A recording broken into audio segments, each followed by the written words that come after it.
بسم اللہ الرحمن الرحیم۔ السلام علیکم ورحمۃ اللہ وبرکاتہ۔ ناظرین گرامی، آپ صلی اللہ علیہ وآلہ وسلم کے اصحاب کرام بہترین زندگی کے لیے ان 40 بہترین اصولوں کی چلتی پھرتی تصویر تھے۔ 1، آپ نے فرمایا فجر اور اشراق، عصر اور مغرب اور عشاء کے دوران سونے سے باز رہا کرو۔ اس فرمان میں بے شمار طبی حکمتیں پوشیدہ ہیں۔ مثلاً کرۂ ارض پر فجر اور اشراق کے دوران آکسیجن کی مقدار سب سے زیادہ ہوتی ہے۔ ہم اگر اس وقت سو جائیں گے تو ہم اس آکسیجن سے محروم ہو جاتے ہیں اور یوں ہماری طبیعت میں بوجھل پن آ جاتا ہے اور ہم 10 مہلک بیماریوں میں مبتلا ہو جاتے ہیں۔ دمہ بھی ان 10 بیماریوں میں شامل ہے۔ 2، آپ نے فرمایا بدبودار اور گندے لوگوں کے ساتھ نہ بیٹھا کرو۔ بدبو انسان کو ڈپریس کرتی ہے جبکہ خوشبو ہماری توانائی میں اضافے کا باعث بنتی ہے۔ یہی تو وجہ ہے کہ صفائی کو نصف ایمان کہا گیا ہے۔ 3، آپ نے فرمایا ان لوگوں کے درمیان نہ سوئیں جو سونے سے قبل بری باتیں کرتے ہیں۔ نیند سے قبل ہماری آخری گفتگو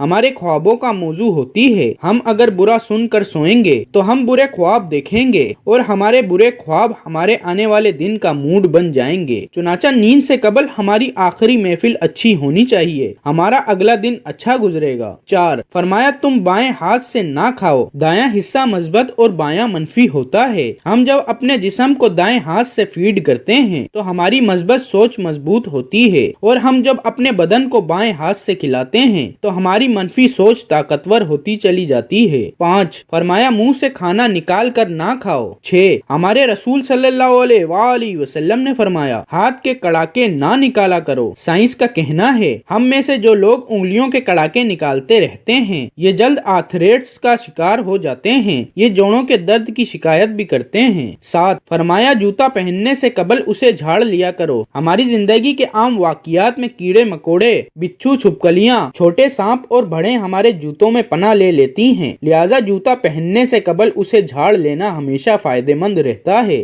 8، فرمایا نماز کے دوران آسمان کی طرف نہ دیکھو، آسمان کی طرف دیکھنے سے توجہ ہٹ جاتی ہے۔ 9، آپ نے فرمایا رفع حاجات کی جگہ مت تھوکو۔ یہ حکم اپنے اندر 2 حکمتیں رکھتا ہے۔ ٹوائلٹ میں تھوکنے سے بعد میں آنے والوں کو بھی تکلیف ہوتی ہے اور دوسرا ٹوائلٹس میں لاکھوں قسم کے جراثیم بھی ہوتے ہیں۔ ہم جب تھوکنے کے لیے منہ کھولتے ہیں تو یہ جراثیم ہمارے منہ میں پہنچ جاتے ہیں، یہ معدے اور پھیپھڑوں میں پہنچتے ہیں اور پھر یہ ہمیں بیمار کر دیتے ہیں۔ 10، آپ نے فرمایا لکڑی کے کوئلے سے دانت صاف نہ کرو۔ کوئلے سے ہمارے دانت وقتی طور پر چمک جاتے ہیں لیکن یہ بعد ازاں مسوڑھیں بھی زخمی کر دیتا ہے۔ 11، آپ نے فرمایا ہمیشہ بیٹھ کر کپڑے تبدیل کیا کرو۔ ہم میں سے اکثر لوگ شلوار، پتلون یا پاجامہ پہنتے وقت اپنی ٹانگ پھنسا بیٹھتے ہیں اور گر پڑتے ہیں۔ بڑھاپے میں شلوار یا پتلون بدلتے وقت ضرور گرتے ہیں۔ آپ نے شاید اس قسم کے حادثوں سے بچنے کے لیے یہ حکم جاری فرمایا تھا۔ 12، اور آپ نے فرمایا اپنے دانتوں سے سخت چیز مت توڑا کرو۔ دانت ایکٹیو زندگی کا قیمتی ترین اثاثہ ہوتے ہیں، آپ نے شاید اسی لیے دانتوں کو سخت چیزوں سے بچانے کا حکم دیا۔ 13، آپ نے فرمایا گرم کھانے کو پھونک سے ٹھنڈا نہ کرو، پنکھا استعمال کر لیا کرو۔ ہم جب گرم کھانے کو پھونک مارتے ہیں تو ہمارے منہ کے بیکٹیریا کھانے کو زہریلا بنا دیتے ہیں، یہ حرکت تہذیب اور شائستگی کی منافی بھی ہے۔ 14، فرمایا کھاتے ہوئے کھانے کو سونگا نہ کرو، کھانے کو سونگنا بد تہذیبی بھی ہوتی ہے۔ 15، فرمایا اپنے کھانے پر اداس نہ ہوا کرو۔ 16، فرمایا منہ بھر کر نہ کھاؤ۔ ہمارے رسول صلی اللہ علیہ وآلہ وسلم ہمیشہ چھوٹا لقمہ لیتے تھے، دیر تک چباتے تھے اور آدھا معدہ بھرنے کے بعد ہاتھ کھینچ لیتے تھے۔ آپ پوری زندگی صحت مند رہے، آپ کے صحابہ نے بھی یہ عادت اپنا لی، چنانچہ مدینے کے طبیب بے روزگار ہو گئے اور کھجوروں کی تجارت کرنے لگے۔ 17، فرمایا اندھیرے میں مت کھاؤ، اندھیرے میں کھانے سے کھانے میں کیڑے مکوڑے ملنے کا خدشہ ہوتا ہے اور دوسرا ہمیں روشنی میں کھایا ہوا کھانا